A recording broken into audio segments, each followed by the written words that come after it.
फिर से सीकर लिए चलते हैं। शेखावाटी के रत्न सीजन 2 का कार्यक्रम आयोजित फर्स्ट इंडिया न्यूज की ओर से एक बार फिर से खास पहल पर संत ओमदास जी के सानिध्य में खर्रा साहब के मुख्य अतिथि में सजा हुआ सम्मानित मंच और आज जिन विभूतियों को हम अलग अलग क्षेत्र में उनके द्वारा किए गए पुरुषार्थ से, उनके द्वारा किए गए सामाजिक सारोकारिता के साथ जुड़कर अद्वितीय काम के लिए सम्मानित करने वाले हैं, वो सारी विभूतियाँ और सम्राट नागरिक वृंद। पवन जी, मैं मेरी बात को प्रारंभ करूं क्योंकि अवसर है इस रतन गर्भा धरती शेखावाटी में शेखावाटी रतन के रूप में कुछ लोगों को अलंकृत करने के लिए आज आपने जो मंच सजाया है वो भी शेखावाटी में इस संसदीय लोकतंत्र के सबसे अच्छे रत्नों का मंच सजाया है। ये दिगर बात है कि जो मंच पर विराजे रतन है इनमें कईयों की चमक बहुत तेज है और कई मेरे जैसे रत्नों की चमक थोड़ी धीमी पड़ गई है। जब शेखावाटी की बात आती है तो सालासर की बात आती है, खाटू श्याम जी की बात आती है, जीण माता की बात आती है, शाकंभरी देवी की बात आती है। ये देवी देवताओं की धरती है। इसके कण कण में मान मर्यादा का इतिहास है, त्याग तपस्या का इतिहास है और ऐसी धरती पर फर्स्ट इंडिया परिवार के द्वारा उन लोगों को, जिन लोगों ने अलग अलग क्षेत्र में लीग से हटकर काम किया, उनको पुरस्कार देना निश्चित तौर पर सामाजिक सारोकारिता के साथ आपने जो जुड़ने का काम किया उसके लिए मैं जितनी प्रशंसा की उतना कम है। मेरी मान्यता है कि फर्स्ट इंडिया जब अपनी सटीक टिप्पणियां करता है, अपने सच्चाई के साथ, बेबाक के साथ कुछ बातों को उजागर करता है, तो सरकारों को भी, चाहे किसी भी दल की सरकार हो, उनकी अपने नीतियों के अंदर और अपने कार्यक्रमों में बदलाव की आवश्यकता पड़ती है तो बदलाव भी होता है। मैं इस फर्स्ट इंडिया के प्रोधा जगदीश चंद्र जी को भी धन्यवाद देना चाहूँगा। उनका जेसी शो रोचकता के साथ एक राजनीतिक क्षेत्र के अंदर, राजनीति एक ऐसा क्षेत्र है जिसमें जिज्ञासु की कमी नहीं, उन सब के लिए आकर्षक का केंद्र बना रहता है। शेखावाटी की बात जब आती है तो कन्हैयालाल सेठिया जी की बेबात आती है। आ धरती गोरा धोरारी, आ धरती मीठा मोरारी, ई धरती रो रुतबो ऊंचो, आ बात कवे कूचो कूचो। उस समय आज़ादी से पहले उन्होंने जो आज़ादी के प्रथम स्वतंत्रता संग्राम में जिनका नाम लिया जाता है राणा प्रताप के लिए, उस समय लिखा था, हूँ लड़ो घड़ो हूँ सड़ो घड़ो, मेवाड़ी शान बचाओ में हूँ, पास नहीं राखी रण में बेरारो खून बहावन ने। ये शेखावाटी की धरती का कमाल है कि यहाँ हर क्षेत्र के अंदर ऐसा पुरोधा हुए हैं। हम शेखावाटी में खड़े हैं, राजेंद्र जी ने बड़ी विस्तृत रूप से बात कही, मैं उस पर चर्चा करने नहीं चाहूँगा।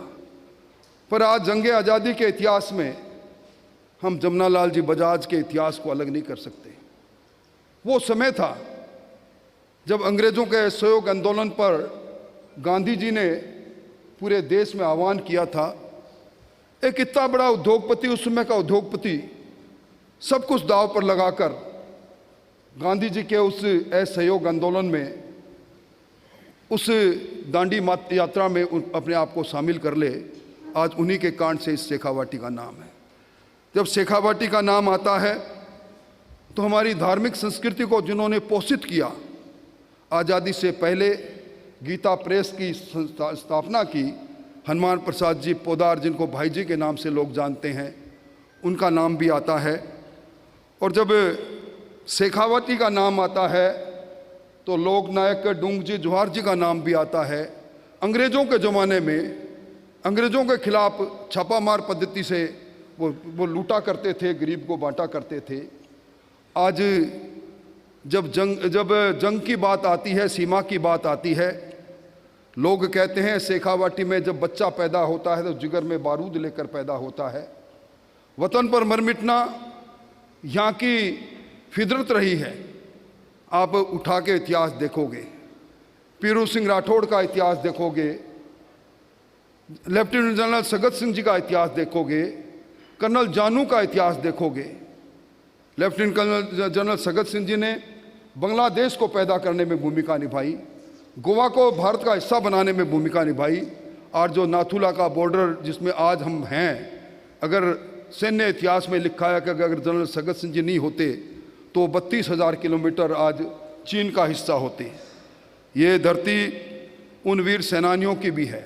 और जब शेखावाटी की बात आती है तो पारिक साहब को याद होगा, इस संसदीय लोकतंत्र के सबसे बड़े पुरोधा जिनसे हम सब ने सीखा, भैरव सिंह जी शेखावत भी इसी सीकर के थे।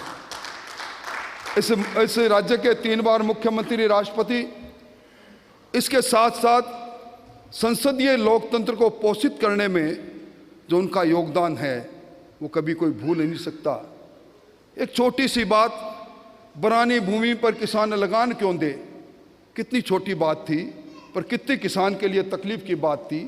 मैं उन योजनाओं पर जाना नहीं चाहूँगा, पर ऐसी शेखावाटी में जिसमें उद्योगपति लक्ष्मी मित्तल से लेकर, बिरला परिवार से लेकर, अजय पिरामिल से लेकर यहाँ के वो लोग हैं, वो फिल्म में गीत में मेरे पिया गए रंगून, वहाँ से किया है टेलीफोन, वो भी इसी शेखावाटी के कांड से गाया गया था। ऐसी शेखावाटी के अंदर जहाँ कण कण में इतिहास लिखा है, मैं उन सभी लोगों को जिन्हें अभी पुरस्कृत किया जाएगा, और विशेष तौर पर पुरस्कार देने वाला कौन है, चयन करने वाला कौन है, और वो भी फर्स्ट इंडिया जैसा परिवार जिनकी पैनी नज़र समाज की हर गतिविधियों में रहती हैं, मैं उन सबको बधाई दूंगा। पवन जी, आपको बधाई दूंगा।